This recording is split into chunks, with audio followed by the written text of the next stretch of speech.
Sa flashback sa naganap na pamiting ni Pencil Gun sa larong Unite Rounds ay pinag-usapan nila ang magiging strategy nila sa pakikipaglaban sa Wazaimon. Binanggit ni Pencil Gun na isa sa magiging hadlang sa kanila ay ang area effect ng lugar na Hidden Field na nasa Prismatic Forest Grotto kung saan matatagpuan ang Wazaimon the Tomb Guard. Dahil pagpasok sa Hidden Field, ang lahat ng players na nasa area ay bababa ang level at lahat ay magiging level 50 na lang at maaaring maging dahilan ng issue lalo sa mga items o gears na may level o stats requirements na mas mataas pa sa level 50. Ikinagulat ni Katso at Sanrako ang sinabi ni Pencil Gun at naisip na kaya siguro sinabi ni Pencil Gun na hindi magiging problema kung mababa man ang level nila dahil may ganong debuff ang kanilang makakalaban. At mas lalong nagulat nung sinabi ni Pencil Gun na ang Wazaimon ay level 200 na monster kaya mapipilitan silang labanan ang isang monster na mas mataas ng 150 ang level kaysa sa kanila. Ganun pa man, malaki pa rin ang tiwala ni Pencil Gun na matatalo nila ang Wazaimon sa pamamagitan ng magandang strategy at player skills ni Sanrako at Katso. Dahil gaya ng naisip ni Sanrako nung nakalaban niya ang Like a Gun na malalakas talaga ang mga unique monsters pero hindi sila unbeatable.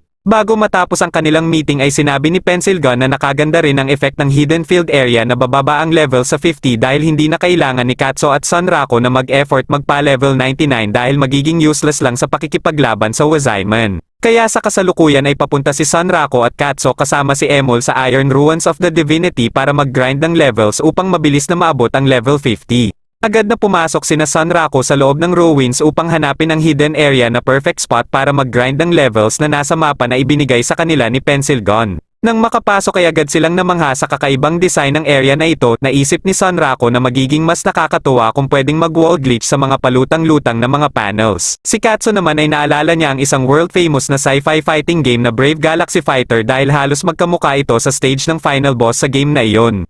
Itinanong ni Sanrako kung anong level na si Katso, sumagot naman ito at sinabing level 25 pa lang siya. Pasar namang sinabi ni Sanrako na nasa level 20s pa lang si Katso at ipinagmalaki niya kay Katso na siya ay level 31 na. Habang nag-aasaran ang dalawa ay biglang may isang pyramid type na suppression drone ang bumagsak sa kanila mula sa itaas. Hiniling ni Katso na hayaan siya ni Sanrako na labanan mag-isa ang monster na ito upang maipakita niya na kahit low level ka pa lang sa SLF ay may tsansa ka pa ring manalo sa laban gamit ang sarili mong playstyle.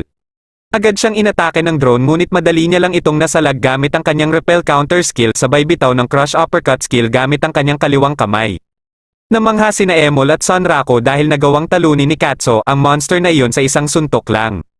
Napansin ni Sanrako ang pulang aura sa kamay ni Katso at itinanong niya kung isa ba tong uri ng buff. Sumagot naman si Katso at sinabi na ito ay isang spell na nagbibigay sa kanya ng dagdag na strength at vitality. Ito ay ang Spirit Fist Red. Habang nakikipag-usap kay Sanrako ay biglang dumating ang ibang drones upang atakihin si Katso. Nilabanan ng mag-isa ni Katso ang mga drones na ito at habang nakikipaglaban ay ibinahagi niya kay Sanrako na ang job na napili niya sa kanyang character ay Spirit Fist user na monk. Hindi siya makagamit ng anumang weapons ngunit marami naman siyang magagamit na skills at buffs para sa kanyang sarili at nakikipaglaban lamang siya gamit ang kanyang kamao. Sinabi niya rin na ang kanyang build ay light fighter build na more on HP at vitality. Gusto ring i-share ni Sanrako ang kanyang build ngunit sinabi ni Katso na alam niya na ang build ni Sanrako at sinabi na naka-glass cannon build siya na more on strength at agility. Sinabi ni Sanrako na mali ang hula ni Katso at sinabi niya na siya ay naka-lock fighter build na more on lock at agility stats. Ngunit sinabi ni Katso sa kanya na glass cannon pa rin yun dahil mababa ang kanyang HP at def. Sinabi naman ni Emol na di bale ng glass cannon si Sanrako, nag-uumapaw naman ang Vorpal Soul nito. Walang ideya si Katso kung ano ba ang Vorpal Soul at sinabi ni Emol na Vorpal Tamashi wa Vorpal Tamashi Desuwa. Makalipas ang ilang sandali ay nagpatuloy na sila sa pagpunta sa hidden area gamit ang direksyon na nasa mapa na binigay sa kanila ni Pencil Gun. Patuloy nilang sinundan ang mapa hanggang makarating sila sa isang spot na may malalim na butas sa floor. Sa nakalagay na instruction sa mapa na ibinigay ni Pencil Gun ay kailangan nilang tumalon at pumunta sa baba ng butas na ito. Sa una ay nag-alangan ang dalawa dahil naisip nila na maaaring isa itong trap o bitag ni Pencil Gun upang makapaghiganti siya sa kanila. Kalaunan ay napagpasyahan ni Katso na siya muna ang mauunang bumaba dahil naisip niya na kung isa man itong trap ay hindi makakasurvive si Sanrako dahil sa kanyang glass cannon build. Dahil doon ay sinabi ni Emol na isang mabuting tao, malakas, matapang at kahangahangang babae si Katso.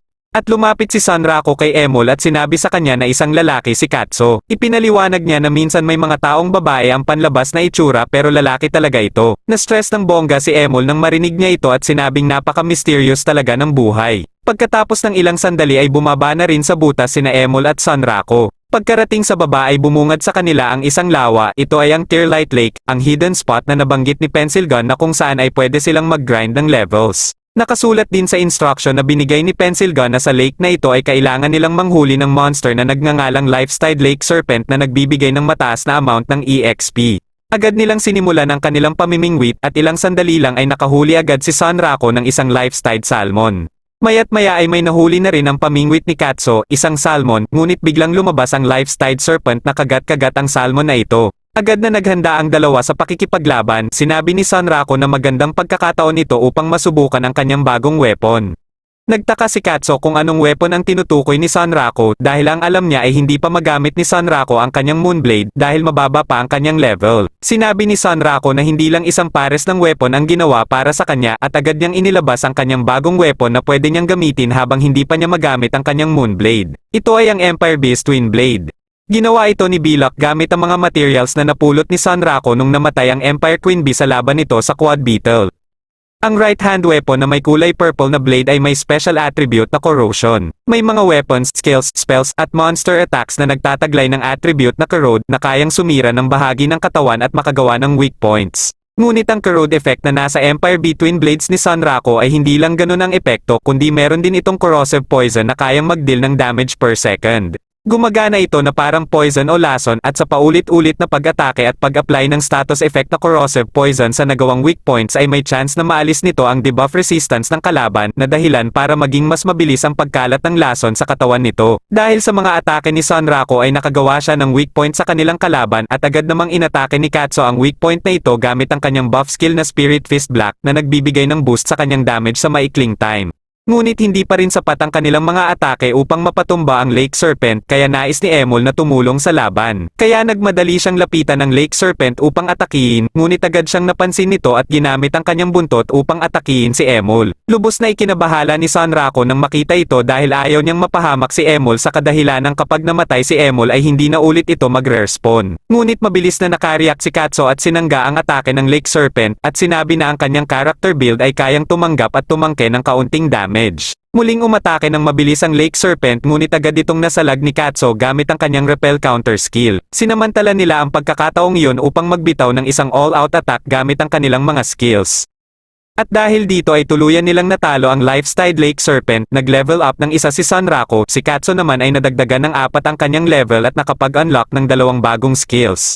Napaisip si Katso kung ang mga skills ba na na-unlock niya ay pwedeng niyang malink sa skill garden. Nang marinig ito ni Sanrako ay akala niya ay ibang games ang tinutukoy ni Katso dahil wala siyang ideya kung ano ang skill linking at skill garden. Ngunit sinabi ni Katso na sa SLF ang tinutukoy niya na ang mga skills ay malaking bagay sa SLF at dito ay pwede mong i-combine ang mga skills na meron ka upang makabuo ng isang combination skill. Ipinaliwanag ni Katso na ang mga skills na may proficiency o pwedeng mag-level up ay maaaring i-combine sa skill garden upang makabuo ng isang combination skill, halimbawa ay ang fighter skill na Power Direct level 5 at Critical Assist level 3 na nagbibigay ng buff para sa critical rate at critical damage ay pwedeng i-combine upang mabuo ang skill na knockout skill na may stun effect. Sinabi rin ni Katso na sa skill garden ay makikita mo kung kailan magle-level up at mag-e-evolve ang iyong mga skills, makikita mo rin dito kung ano ang mga kondisyon para maka-unlock ng bagong skills. Nagtaka si Katso kung bakit hindi alam ni Sanrako ang tungkol dito dahil itinuturo ito sa starting town na Firstia. Hindi alam ni Sanrako ang tungkol dito dahil hindi siya dumaan sa town ng Firstia dahil sa kanyang piniling origin na Wanderer ay nagsimula siya sa random spot sa gubat malapit sa town ng Firstia, ngunit dahil nalibang siya sa paghunt ng mga Vorpal Bunny ay napadpad siya sa pwesto na mas malapit sa Second Dale kaya sa Second Dale na lang siya pumunta.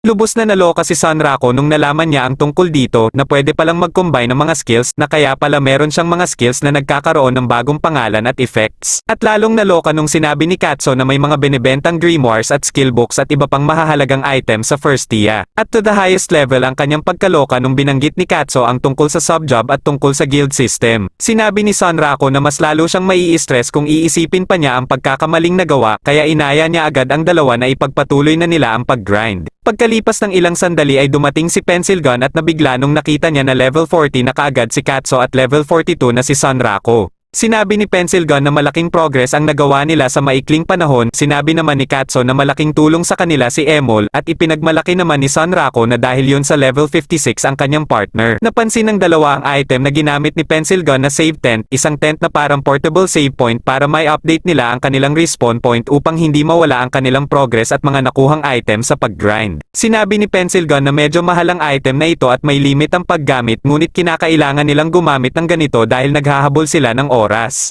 Maya't maya ay sinabi ni Pencil Gun na tumayo na ang dalawa dahil full moon ngayon kaya may pupuntahan sila. Napatanong ang dalawa kung saan sila pupunta. Sumagot naman si Pencil Gun at sinabing bago sila makipaglaban sa Wazaimon ay kinakailangan muna nilang makipagkita sa isang unique NPC na nagpapakita lang kada full moon. Siya ay si Setsuna Amatsuki.